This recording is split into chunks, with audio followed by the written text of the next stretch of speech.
ಕೋಟ್ಯಾಂತರ ಹಿಂದೂಗಳ ಪವಿತ್ರ ಕ್ಷೇತ್ರ ಮಂಜುನಾಥನ ಪುಣ್ಯ ಸನ್ನಿಧಿ ಶ್ರೀ ಕ್ಷೇತ್ರ ಧರ್ಮಸ್ಥಳಕ್ಕೆ ಕಳಂಕ ತರಲು ಒಳಸಂಚು ನಡೆಸುತ್ತಿರುವವರ ವಿರುದ್ಧ ಶ್ರೀ ಧರ್ಮಸ್ಥಳ ಭಕ್ತಾಭಿಮಾನಿ ವೇದಿಕೆ ಚಿಕ್ಕಮಗಳೂರು ಜಿಲ್ಲೆ ವತಿಯಿಂದ ನೂರಾರು ಸಂಖ್ಯೆಯಲ್ಲಿ ಭಕ್ತಾದಿಗಳು ನಗರದ ತಾಲೂಕು ಕಚೇರಿ ಆವರಣದಿಂದ ಎಂಜಿ ರಸ್ತೆ ಮಾರ್ಗವಾಗಿ ಆಜಾದ್ ಪಾರ್ಕ್ ವೃತ್ತದವರೆಗೆ ಬೃಹತ್ ಜನಾಗ್ರಹ ಜಾಥಾ ನಡೆಸಿದರು.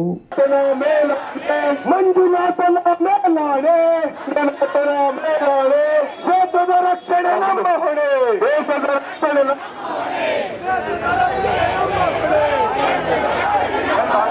ನಿಲ್ಲಲೇ ನಿಲ್ಲಲೇ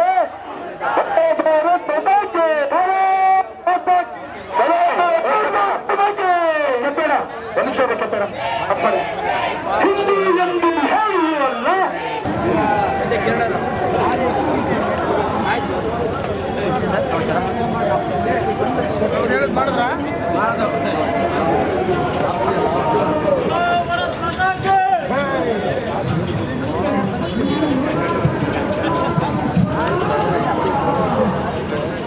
ಆಜಾದ್ ಪಾರ್ಕ್ ವೃತ್ತದಲ್ಲಿ ಜನಾಗ್ರಹ ಸಭೆಯಲ್ಲಿ ಮಾತನಾಡಿದ ಹಿಂದೂ ಪರ ಹೋರಾಟಗಾರ ಪ್ರಶಾಂತ್ ಚಿತ್ರಗುತ್ತಿ ಅವರು ಶ್ರೀ ಕ್ಷೇತ್ರ ಧರ್ಮಸ್ಥಳದ ಬಗ್ಗೆ ವ್ಯವಸ್ಥಿತ ಪಿತೂರಿಯಂತೆ ವಿವಿಧ ಆರೋಪಗಳನ್ನು ಮಾಡುತ್ತಾ ನಾಡಿನ ಜನತೆಗೆ ಕ್ಷೇತ್ರದ ಬಗ್ಗೆ ಅಪನಂಬಿಕೆ ಬರುವಂತೆ ಮಾಡುತ್ತಿರುವ ನಕಲಿ ಹೋರಾಟಗಾರರನ್ನ ಈ ಕೂಡಲೇ ಬಂಧಿಸಬೇಕು ಎಂದು ಒತ್ತಾಯಿಸಿದ್ದಾರೆ.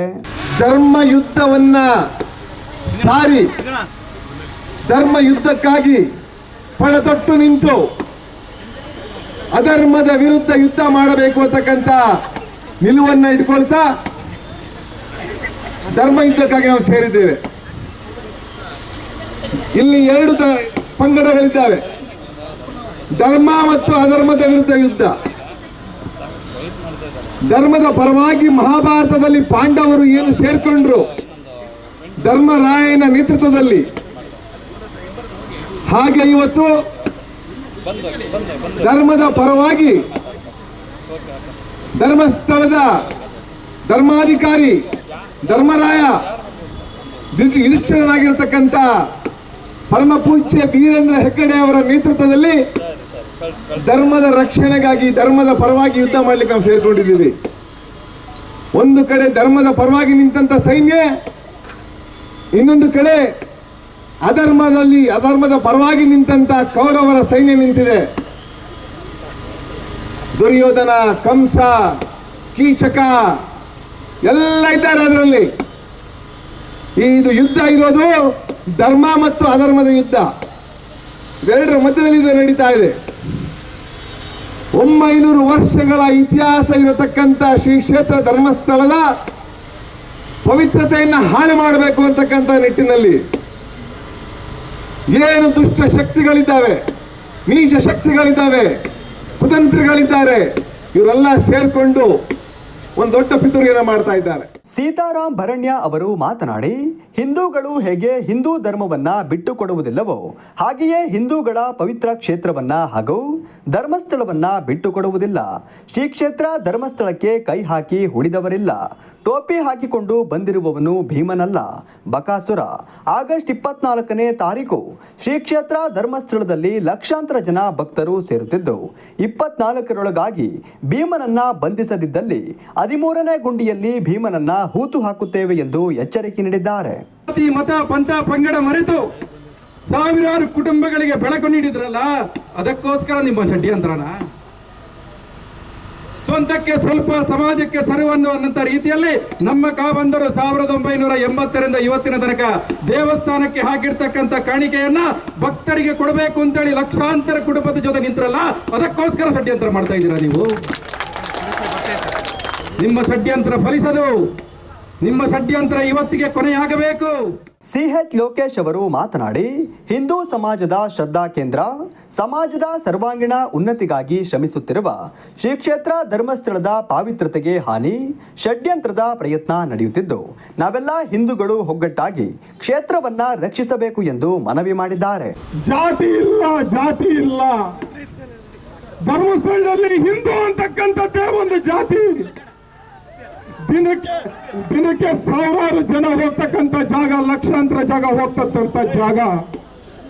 ಇವತ್ತಿನ ದಿನ ಧರ್ಮಸ್ಥಳವನ್ನ ಕೇಂದ್ರ ಬಿಂದುವಾಗಿ ಮಾಡ್ಕೊಂಡು ಸುತ್ತಲೂ ಕೂಡ ಮಸೀದಿಗಳನ್ನ ನಿರ್ಮಾಣ ಮಾಡ್ಕೊಂಡು ಇವತ್ತಿನ ದಿನ SDPIನವರು ಹಿಂದೂ ಸಂಘಟನೆಗಳ ವಿರೋಧಿ SDPIನವರು ಧರ್ಮಸ್ಥಳಕ್ಕೆ ಬಂದು ಧರ್ಮಾಧಿಕಾರಿ ವೀರೇಂದ್ರ ಹೆಗಡೆ ಅವರು ಮಂಜುನಾಥ ಸ್ವಾಮಿಯ ವಿರುದ್ಧ ಮಾತನಾಡ್ತಾರೆ ಅಂತ ಹೇಳಿದ್ರೆ ನೀವು ಈ ಸರ್ಕಾರ ಪೊಲೀಸ್ ಏನ್ ಮಾಡ್ತಾ ಇದೆ ಅಂತಕ್ಕಂಥದ್ದನ್ನ ನಾವು ಕೇಳಬೇಕಾಗುತ್ತೆ.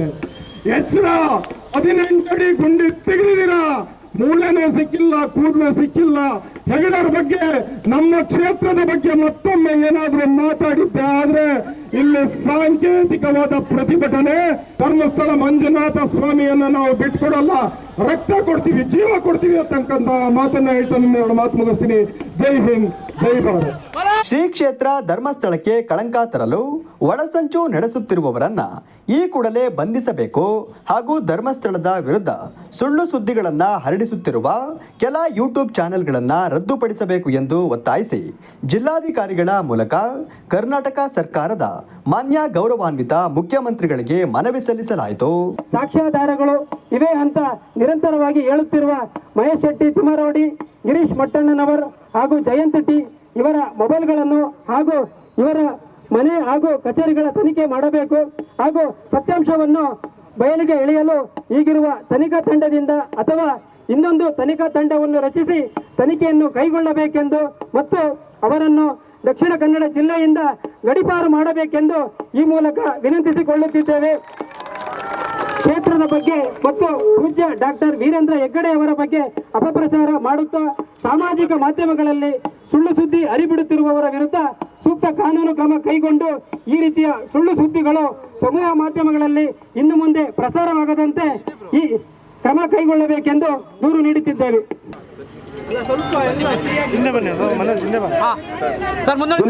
ಜಿಲ್ಲಾಡಳಿತದ ಪರವಾಗಿ ಶ್ರೀಯುತ ನವೀನ್ ಕುಮಾರ್ ಅವರು ನಮ್ಮ ಮನವಿಯನ್ನು ಸ್ವೀಕಾರ ಮಾಡ್ತಾ ಇದ್ದಾರೆ.